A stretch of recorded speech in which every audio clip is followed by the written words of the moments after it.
the Italian Football Podcast. Tell you who is at risk of the sack is Ivan Juric. We're recording this on Monday morning, so by the time some of you guys listen to this, there is every possibility that Ivan Juric could have actually been sacked, because Monday is going to be a very key day for discussing his future, because Roma get thrashed 5-1 by Fiorentina at the Franchi. It was a total mess of a performance. Listen to this XG that Fiorentina had in this game: 3.8 XG. I mean, it's a team that looks so broken, so clueless. Tactically, there was just no fight, and as I think it looked like a team that wasn't playing for their manager, and a manager that maybe has lost the dressing room, and that was proven with the halftime substitutions that he made, where he took off Cristante, Angelino, and Mancini. And I'm not sure about Angelino, but Cristante and Mancini didn't reappear for the second half on the bench. They didn't sit on the bench for the second half. So it appears to me that he's lost. He doesn't have the dressing room with him, which is kind of surprising, because it's actually one thing that I thought I would have associated with Juric. But yeah, it was a total mess of a performance. They were so open, which again you don't associate with a Juric team. Juric teams are usually quite good defensively, and it just had the look of the end for Juric. If you just the look and the feel of this game, the look of the players on, like Dybala, look at the way that he was looking on the bench when he was taken off. Juric looked like a broken man. I mean, he should never have been appointed. This is not a Ivan Juric team, and I like Ivan Juric, but I wanted Ivan Juric to take a job where he would have a full preseason, a proper mercato where he could impose his football. This was stupid, and now there's talk of calling De Rossi and bringing him back. It's like the Friedkins. I'm sorry, but they're completely clueless. They don't know what they're doing. Well, let me ask you the question. Then. Should the Friedkins, now they're under obviously incredible pressure from the fans, should the Friedkins sell Roma now?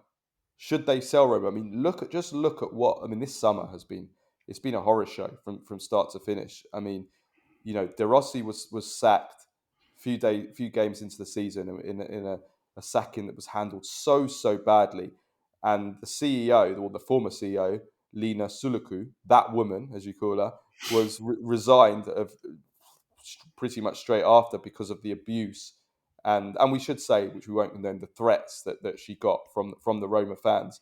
But also, if you just look at the way that the whole upper management, not just the CEO, but the sporting director, Florent Gisolfi, who came in very, very highly rated from France, by the way. I've known about this guy for a couple of years and how highly rated he is. And I don't want to write him off after one summer, because I think he's come into a very, very difficult situation. He was actually wanted by Manchester United as well. I mean, he's overseen a shocking summer market. I don't want to put it all on him, because there's obviously other people that are involved. But as I've discussed, as I've said since the start, it was a terrible market. The way that they constructed the team and the squad, signing some players that can play in some systems, some that can play in another system. Bringing in Mattia Sule as your marquee signing, and he can't play with Paulo Dybala, and then you play a system that doesn't have wingers, and you bring in a manager that Juric for De Rossi, who doesn't play wingers, and then to make matters worse, then you bring in free transfers like Hummels, who hasn't even played, and comes on against Fiorentina. That sums up everything. He comes on for his debut after Hermoso got sent off, and you're already getting hammered 4-1, and Hummels then scores a bizarre own goal on his debut, 4 minutes into his debut. I mean, you've got that. So the transfer market's been a horror show. And then the Friedkins themselves go and buy Everton in the Premier League. So you're now, you're not fully focused on Roma. You're 10th place in Serie A. You have 2 wins in 9 games in Serie A. On the pitch, off the pitch, is the fans are, you've lost the fans. I mean, what happens now, Nima? Should the Friedkins sell the club? If they can't focus and create a structure in place, then yes, because it's a waste of everyone's time. Roma deserve better than this circus, than this complete and utter telenovela that Roma have become now under the Friedkins. I don't think that. I've no doubt that this is not what they wanted. I've no doubt that this is not what they had planned or envisaged for themselves this season. But it's like this keeps happening. Had it not been for Mourinho or De Rossi, this would have happened already a couple of seasons ago. And that's what I don't like. It's the fact that they can't seem to get the managerial roles appointed correctly, so that they can start building something. Instead, it's like things are like gaffer tape together structurally on the side of off the pitch, and then they don't seem to have the patience. And Rome, or more importantly, Rome is a difficult place. You're always under pressure. You're always under criticism. There's always something to, it's a very heated piazza. It's a very hot piazza. It's like, Naples, Rome. These places are very, very special places. So you're going to have to be able to handle that. And they seem to be very reactive. And they don't seem to understand that you can't do certain things. You can't just throw De Rossi and Mourinho out to the trash like that, or that reactively. And I don't know how much truth there is to them calling De Rossi back. I mean, that would be he loves the club, and if it's possible to recover that relationship, they probably should do that. Now I'm seeing links to Mancini and Sarri. Regardless, again, let's say they appoint Mancini or Sarri. What do Mancini, Sarri, De Rossi, and Juric and Mourinho have in common? That'll be the four last coaches of Roma. There's nothing. It's just throwing shit at a wall and hoping something sticks. Yeah. Off the pitch, I think they've done some really good things. I think they've done a fantastic job. They've invested a lot, but they don't understand football, and that's fine. An owner doesn't need to understand football, but the owner needs to appoint someone who does. Suning did not understand football. They first appointed Sabatini. That didn't work out. They appointed Marotta. Yeah. The best And clubs, that to me, clubs. a good ownership Yeah. does exactly that. You point the right person in the right place. Yeah. The best run clubs, Nima, are always the clubs where everything is aligned. That obviously a coach, a manager is very, very important. It's vitally important. But a well-run club is a club that isn't completely reliant on their manager, that can work well and has a system and a structure where the manager, when he leaves, someone else, if you appoint the right manager, can come in and for example, with the transfer market, you're buying players not necessarily for a certain manager or certain, it like Atalanta do.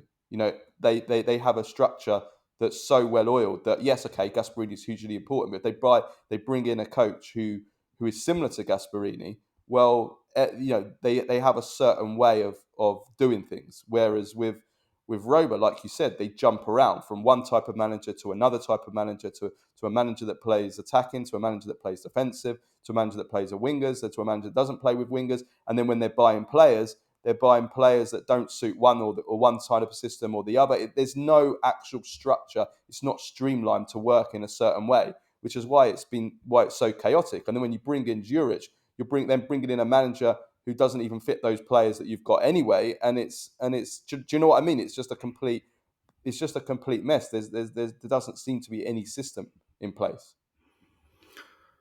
No, there is no system on the football side of things. I should say, on the footballing side, there doesn't seem to be any kind of proper structure. No, on the pitch. Off the pitch, they've done a really good job. They've done all the right moves. But the problem is on the pitch, they haven't been able to find a sporting director or a sporting...